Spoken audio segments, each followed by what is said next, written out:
This video is a continuation of my previous part for setting up JavaScript environment for execution of JavaScript code. So basically in previous part I have discussed how you can be able to execute JavaScript inside browser and using in-browser settings. You can be able to take help of any kind of editor tool in order to run JavaScript code. So Visual Studio Code is a very popular editor that will be extensively used for all sorts of JavaScript applications. Later in the page I will let you know how exactly you can be able to use Visual Studio Code and how you can be able to take help of the plugin system integrated into Visual Studio Code in order to run your JavaScript application. So let's dive in. As part of this particular video, I will be highlighting on these following points. So I will let you know how exactly you can be able to download Visual Studio Code from web and how you can be able to set it up so that you can be able to use it for development purpose. Then how you will be able to set up a live server. So live server is something when you will be running any kind of code, it will be automatically able to interpret that one and it will be able to output that without your manual intervention. So I will let you know how exactly that will be done, and then I will prepare a demo. So I will be actually creating a HTML file. HTML is hypertext markup language, and I will let you know how exactly JavaScript will be running in the context of your HTML file. Then I will let you know the different ways of referring JavaScript in your HTML file or in your web page. JavaScript can be run using embedded script or using external script.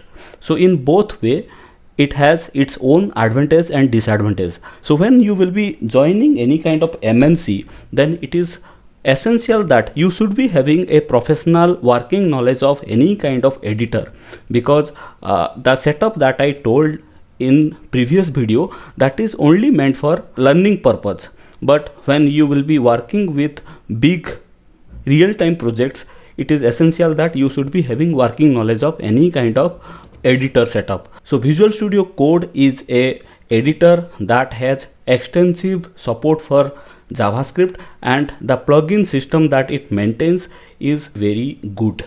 So I would suggest that you download it from the web and follow along with me. Let's fire up Chrome and then I will let you know how exactly you can be able to configure this one. Yeah, now that I have my browser, I can type in Visual Studio Code.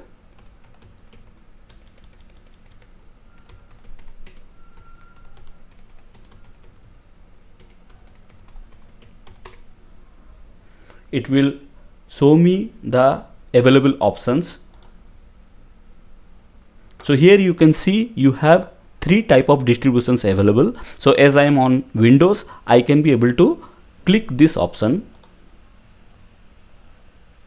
So download has already begun, and as I have already this particular software, editor software available in my system, I won't be going to do that again. So I am just showing for your reference purpose. You can follow along the on-screen instructions and you can install it in your machine.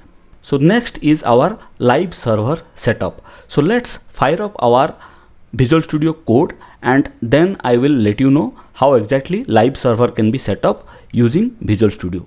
The very first time when you will be firing up your Visual Studio Code, you will have somewhat this kind of interface. You will be having a welcome page and you will be having a bunch of tools at the left side of your editor. So you can expand these and you can take a look how exactly these functionalities are working. As and when I will progress in the course, I will cover up everything, so no need to worry. We will be creating a project so that we can be able to write JavaScript. For that I will be minimizing my code editor for the time being. So I will be creating a brand new folder for our project. So let's name it test, and inside this folder I will be creating a text file.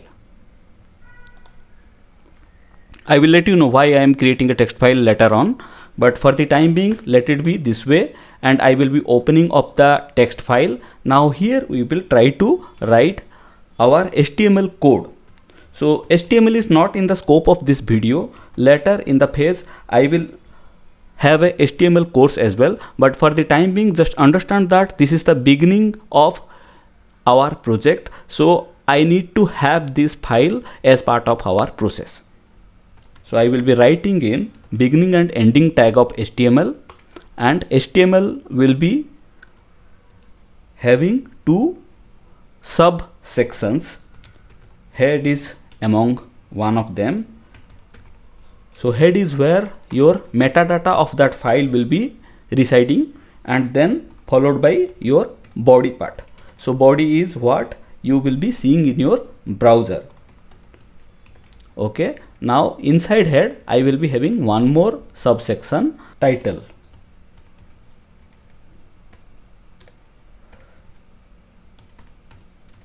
So title should be my first page, and inside body, for our reference purpose, I can put some header. So for example, h1 is a heading. H1.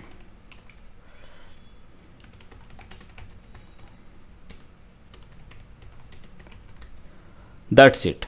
So post that we can save this file as save as, then I will be putting in index.html. Remember, the extension should be either htm or html, then only you can be able to create a html file. So the moment I am creating this one, you can see in the same folder I have index page coming in. So if I will double click on this one, then you will have the page already coming. So it's a working page, and from here you can fire up your developer tool by inspecting it. Okay, so I will be bringing this down. Okay, let me make it little bit smaller so that you can have a better view. Okay, so as I have coded, all goes here. So I will explain you about this in a later phase, but for the time being just understand that this is the beginning part of our application. So I will be opening this up using Visual Studio Code for our development. So I will be firing up Visual Studio Code, then I will go to file, then I will be opening folder. So I have kept that inside course, then inside test, then select folder. So it will open up that complete code in my editor. If you would like to access any kind of page, then you can be able to do it from here. So the thing is, when you have such kind of setup, if I will be making any kind of change, okay, and then if I will be heading over to browser, then I need to refresh it manually. So in order to avoid this manual process, what I will do, I will have a plugin. If you will go to extensions section of Visual Studio Code, you have something like live server.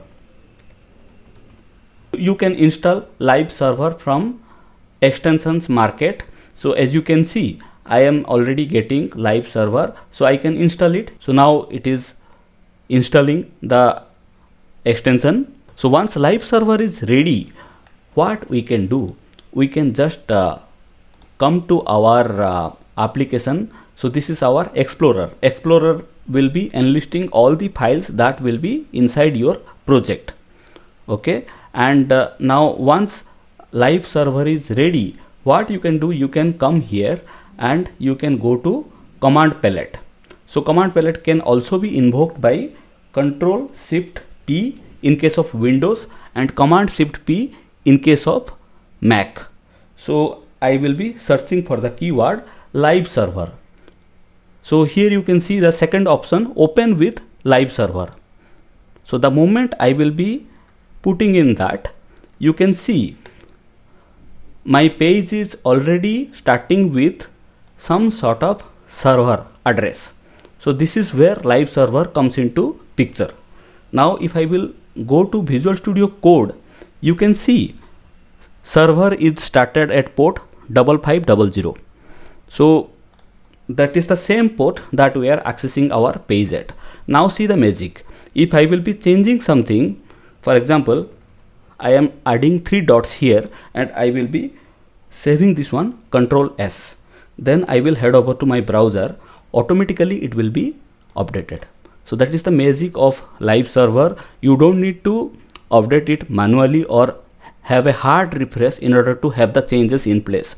So once you will be having any kind of code changes happening in your code editor, you can see the change immediately. And for a different experience, for a better experience, what you can do, you can put your browser and your editor side by side so that you can have a good development experience. You can see side by side what exactly is happening. Now for example, I will be adding another heading,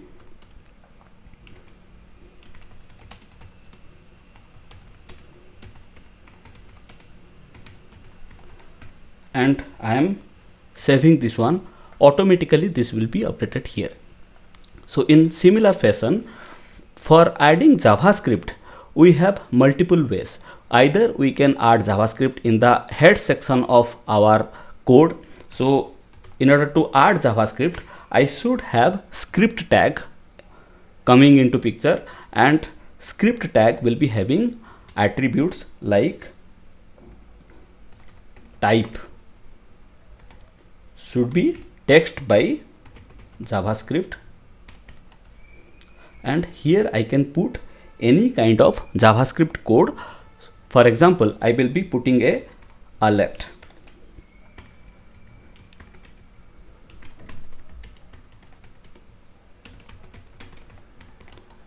Okay, so hello from JavaScript. So the moment I will save this one, you can see the pop-up in the page that's saying hello from JavaScript, right? This is one kind of way how you can be able to use JavaScript inside your HTML document. Other way is to take this up. So I am cutting this up, Control X, and putting in the body part of my HTML document. So before the closing tag of body, I will be putting in the script. So this will be also behaving in the same way. So there are differences how exactly it will be behaving when you will be putting in head, and how exactly it will be behaving when you will be putting in body part of the document. But for the time being, understand that in both way we can be able to execute JavaScript. Okay, so these are two different ways how you can run JavaScript within your HTML document. But either of these ways we won't be using when it comes to professional development. So for professional development, we will be using external JavaScript file. So external JavaScript file is something you will be having JavaScript file or script that is running outside of this particular page. So how can we be able to do that? So you come to your Explorer, then you click on this item. So this is nothing but your new file. So I will be creating a new file. So I will be naming that file myscript.js. JS stands for JavaScript. You can see the icon here that is denoting that this is a JavaScript file. So once I have that file ready, cut this code, Control X, and I will be completely removing this particular section because I don't want to mess up my HTML file with all this JavaScript inside this HTML. So I will be putting this up here, and in some or other way I have to link this file.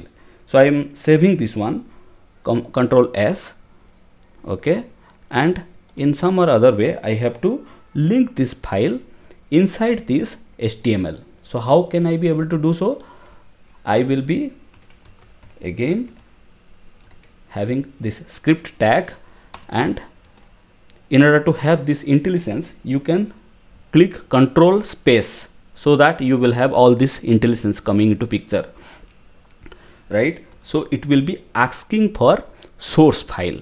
So source is nothing but the path of the JavaScript file that you are trying to refer. So here my HTML file and JavaScript files lives in the same folder. So I can directly give my file name myscript.js, so that it will pick it up right away, and type will be definitely text by JavaScript.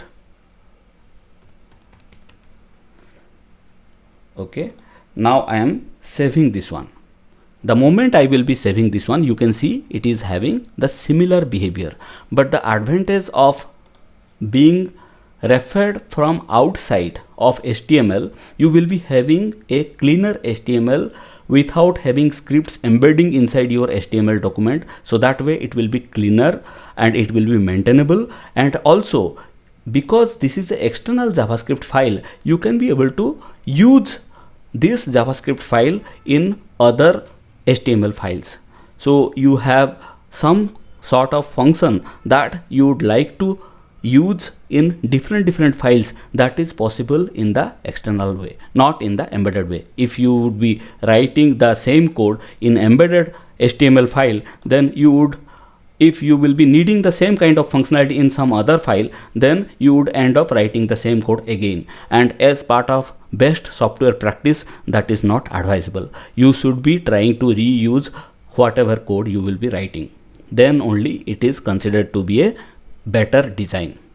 So that's it for this video. In next part of our JavaScript videos, I will explain in detail how exactly we can be able to declare different fundamental data types. Thank you for watching this video. If you do like my video, please share, subscribe, and press on the bell icon, so that you will get similar kind of content whenever I will be publishing content to my channel.